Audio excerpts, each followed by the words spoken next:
Emmanuel Nakache, bonjour. Bonjour. Vous travaillez à l'accueil des allocataires. Vous pouvez me rappeler votre mission au sein de la CAF? Bien sûr, donc j'accueille et j'oriente les allocataires pour les aider dans leur démarche en ligne. Et là, Donc sur le CAF.fr notamment, pour faire des simulations ou des demandes directement. Donc là, nous allons voir avec vous une simulation d'aide au logement sur CAF.fr. Tout à fait. Merci. Donc pour faire une demande en ligne sur CAF.fr, il suffit de disposer donc d'une adresse mail valide et de préparer votre contrat de location et un RIB. Ensuite, vous allez dans la rubrique Les services en ligne et vous cliquez sur Faire une demande en ligne, les aides au logement. Donc là, nous allons prendre l'exemple d'un étudiant qui n'aurait jamais reçu de prestation et qui demanderait l'aide au logement pour la première fois. Donc il faut remplir si vous payez un loyer, donc il faut bien cocher vous payez un loyer, votre date d'entrée dans le logement, si vous vivez en couple, cochez que vous êtes étudiant et continuez. Ensuite, donc selon votre cas, vous remplissez si vous êtes locataire, sous-locataire ou en cité universitaire. Si votre logement n'appartient pas à un membre de votre famille, vous cochez non pour les 2 prochaines questions et vous continuez. Ensuite, vous arrivez sur les conditions d'utilisation du service en ligne.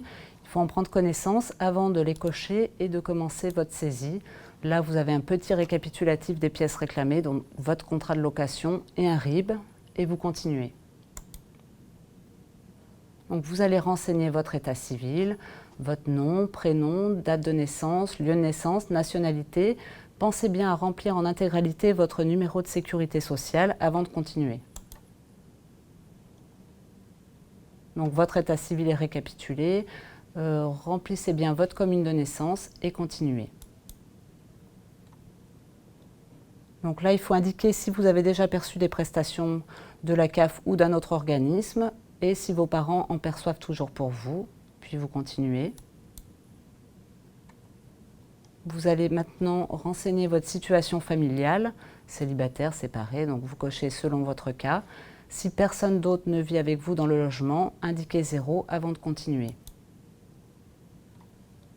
Donc là, il est important d'indiquer si vous percevez une bourse pour le calcul de vos droits, si vous êtes affilié à la sécurité sociale étudiante ou encore couvert par la sécurité sociale de vos parents et vous continuez.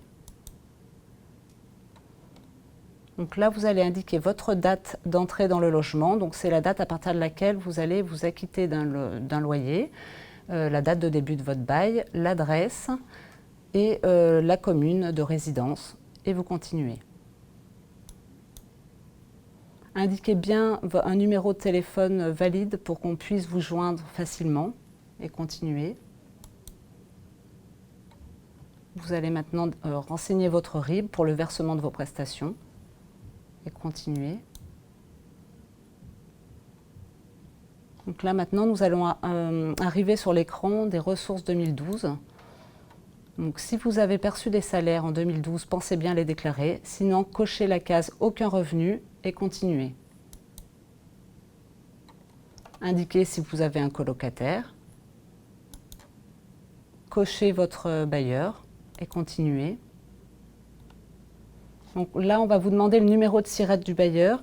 C'est un numéro composé de 14 chiffres, généralement situé en haut à gauche du contrat de location. Une fois que vous renseignez ce numéro de SIRET, cochez sur la petite loupe à droite du numéro de SIRET pour charger les coordonnées de votre bailleur. Vérifiez que ce sont les bonnes avant de les confirmer et de continuer. Donc là, maintenant, vous allez renseigner les caractéristiques du logement. Si vous avez des questions par rapport à certaines caractéristiques, n'hésitez pas à cliquer sur les liens bleus qui vous donneront des définitions.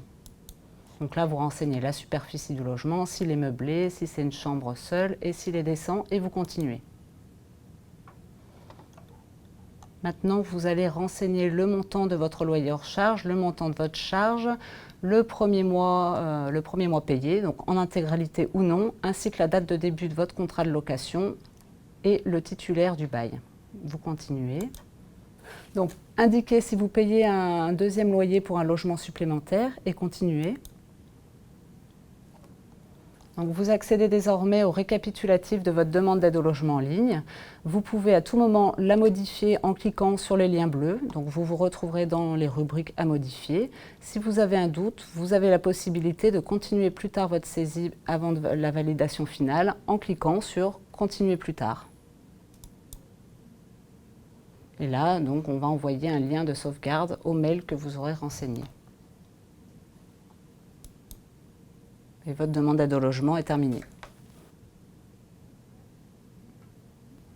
Donc maintenant, on accède au récapitulatif de votre demande d'aide au logement, qui est modifiable à tout instant si vous vous rendez compte que vous avez commis une erreur en cliquant sur les liens bleus pour revenir à la rubrique concernée. Si tout est conforme au niveau des informations, vous pouvez valider votre demande d'aide au logement en cliquant sur Valider. Donc votre demande d'aide au logement est terminée et transmise à votre CAF qui le traitera dans les plus brefs délais. Vous recevrez la notification de vos droits par courrier.